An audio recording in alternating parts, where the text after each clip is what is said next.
The border is closed. The border is secure. No executive action is going to have the full resources that we need to get this done. No executive action would have been able to have the impact that bipartisan proposal would have had. Executive authority, or is there more you could do?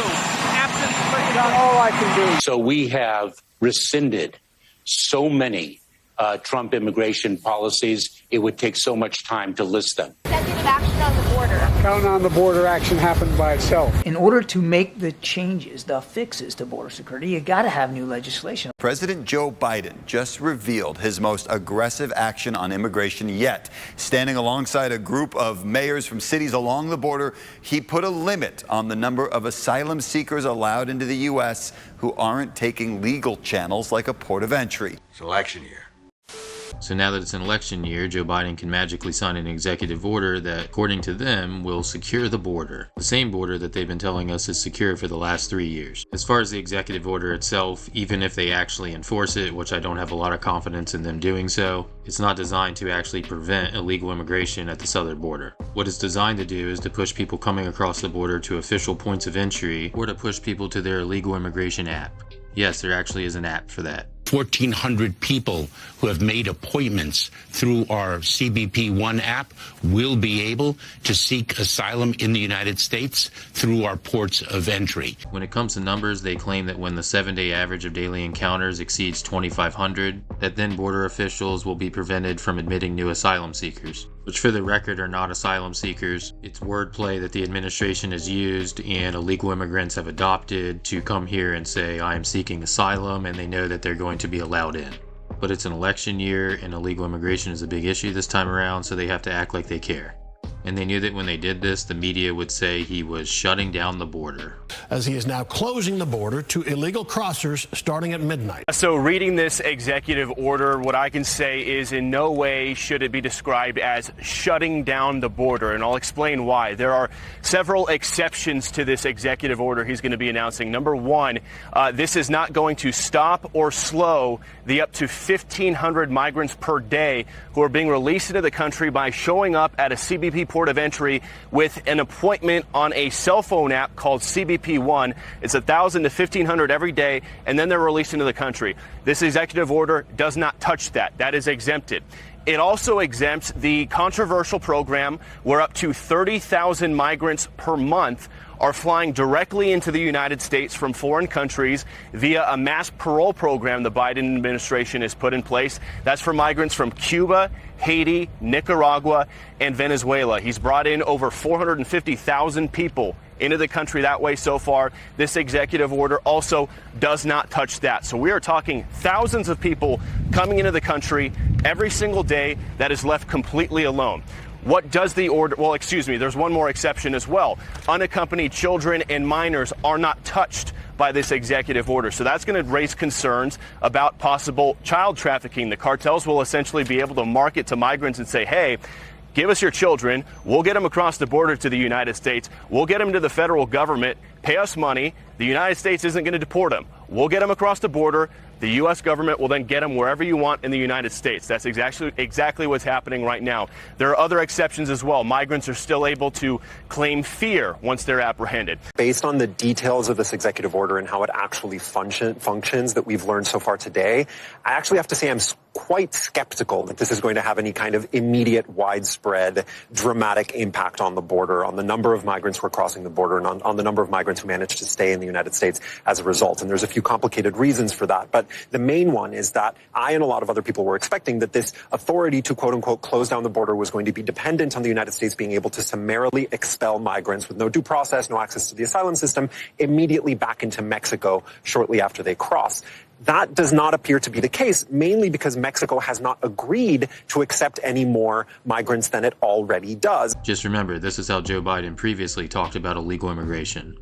Nobody, and some of you are going to get mad at me with this, but nobody is going to be deported in my first 100 days. On day one, I'm going to send immigration legislation reform to the Congress to provide a roadmap to citizenship for 11 million undocumented immigrants and so much that make up so much of our communities and make us so strong. Part of what I'm going to send to the United States Congress is a total immigration bill to provide a pathway to citizenship for undocumented people in the United States of America. It makes no sense for us not to do that. And they're part of the reason why we're growing. And the wave still continues. It's not going to stop, nor should we want it to stop. As a matter of fact, it's one of the things I think we can be most proud of. An unrelenting stream of immigration. Non-stop. Non-stop. Folks like me who are Caucasian of European descent, for the first time in 2017, will be in an absolute minority in the United States of America. Absolute minority. Fewer than 50% of the people in America, from then and on, will be white European stock. That's not a bad thing. That's a source of our strength. Since Biden took office, more than 5 million migrants have crossed the southwest border. If that's not shocking enough, more than 1,500 have been linked to terrorism, according to CBP data. And we're only talking about the ones that have been caught. There have been 1.6 million known gotaways under President Biden, and American citizens are paying the price. The House Budget Committee estimates that the cost of Biden's border crisis more than $150 billion. And this massive influx of migrants straining city budgets as well. In fiscal year 2023, New York City spent $1.5 billion on the crisis. Chicago spent $275 million. Denver spending $46 million. This was like 2 a.m. out here, right where I'm standing in Jacumba. This is part of a group of a few hundred that crossed illegally here. I watched them as they walked to this border wall right behind me and started posing for selfies and pictures in front of our border wall as if it's like a tourist attraction or a great background for their TikTok or Instagram photos. It was just remarkable to see that there really is, some of them just think it's kind of like a joke. Like we ask them, you know this is illegal, right? And they giggle and they laugh at us. Yeah, we know. I say, you don't care. And they go, they shrug and they smile. They are not worried about being sent back to where they came from. So because this is a propaganda executive order, naturally the Biden administration had to run out their chief propagandist, Alejandro Mayorkas. Essentially, we're back to doing something that looks like an election year ploy. The election's only 5 months away, and lo and behold, you guys do this now. It just seems weird. Neil, first of all, those voices of criticism, I would posit, did they support the Senate's bipartisan package? I would hope so. Number one. Number two, let's keep in mind the chronology. Up until May of last year, Title 42 was in effect. After Title 42 ended in May, we drove the numbers down. Since Biden took office, more than 5 million migrants have crossed the southwest border. But nevertheless, you had said, and the president said a number of times, sir, that the border already was secure. So obviously it's not. Oh, Neil, we've been talking about strengthening the security of the border since day one. The challenge of irregular migration is very, very dynamic. The border is closed. The border is secure. Take a listen.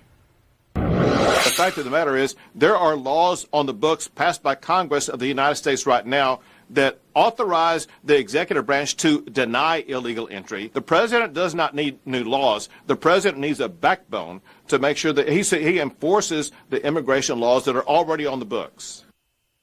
Couldn't be more wrong. Couldn't be more wrong. And as a matter of fact, former President Trump tried to close the border, and it was enjoined in the courts and never saw the light of day. This coming from an individual who is purposefully refusing to coordinate, communicate, collaborate with other officials, and trying to wreak havoc in other cities and states across the country. President Trump shut down asylum altogether. What we are doing is cutting out the smugglers and deterring irregular migration in between our ports of entry, where it's so very dangerous and the crossings are illegal. We are allowing asylum claimants to come to the ports of entry using our CBP One app in a lawful, safe, and orderly way. We also have built other lawful pathways for individuals to seek asylum in this country. So we haven't shut down asylum. The goal here is to reduce the number of people who come to the southern border of the United States and cross illegally. Our goal is to drive people who seek and need humanitarian relief into the lawful, safe, and orderly pathways that we have built. And so individuals who arrive at our border and cross illegally will be barred from asylum, with exceptions. The one thing I didn't understand, Secretary, there are a number of exemptions for this, including, unaccompanied children. And isn't that a green light for drug cartels to take advantage of that? And, the whole purpose of this, it sort of blows up in your face. Oh, absolutely not. But Neil, who's going to watch those unaccompanied accepted children? If they are allowed in, you don't ship them back, you don't do anything like that. So where do they go? Neil, we deal with unaccompanied children in a humanitarian way, adhering to our values. We deter irregular migration. We build lawful pathways. But this encourages we have drug programs cartels for to minors. take advantage of those kids, does it not, sir? Neil, we're taking it to the drug cartels with unprecedented strength through our transnational criminal investigative units. No, this is actually a green light for those cartels. Enforcement. Isn't that the fear, that this was actually green lighting and say, oh, God, but we can use these kids as pawns to get what we want? Neil, let's be clear. The cartels, the smuggling organizations are unscrupulous. They exploit individuals of all different types of vulnerabilities. We are taking it to the cartels. We accepted unaccompanied children from this asylum bar because of the compelling humanitarian picture they present. All right, let me get a better... We're going to adhere to our values. Okay. We're going to adhere to our values while we take tough enforcement measures, which is what we have done. I've come here today to do what the Republicans in Congress refuse to do. Take the necessary steps to secure our border. Today, I'm announcing actions to bar migrants who cross our southern border unlawfully from receiving asylum. Migrants will be restricted from receiving asylum at our southern border unless they seek it after entering through an established lawful process. And those who seek to come to the United States legally, for example, by making an appointment and coming to a port of entry, asylum will still be available to them, still available. This ban will remain in place until the number of people trying to enter illegally is reduced to a level that our system can effectively manage. Crooked Joe Biden, the worst president in the history of our country by far, has totally surrendered our southern border. His weakness and extremism have resulted in a border invasion like we have never seen before. Other countries have emptied out their prisons, insane asylums, and mental institutions and sent us drug dealers, human traffickers, and terrorists. Millions of people have poured into our country, and now, after nearly 4 years of his failed, weak leadership, pathetic leadership, crooked Joe Biden is pretending to finally do something about the border. But in fact, it's all about show because he knows we have a debate coming up in 3 weeks. The truth is that Joe Biden's executive order won't stop the invasion. It's weak and it's pathetic. It will actually make the invasion worse. So I just want to create sort of a timeline for you, a trend line of how different we are in the American electorate now versus where we were 4 years ago. So immigration is the nation's top problem. You know, last time around when Biden was facing off against Trump, just 1% of Americans said it was the top problem back in May of 2020. That ranked, get this, 15th on the list of most important problems, according to the American public. Look at where we are today in May of 2024. 18%. My goodness gracious, what a jump from May of 2020. Take a look at this question. Again, the trend line here is so telling.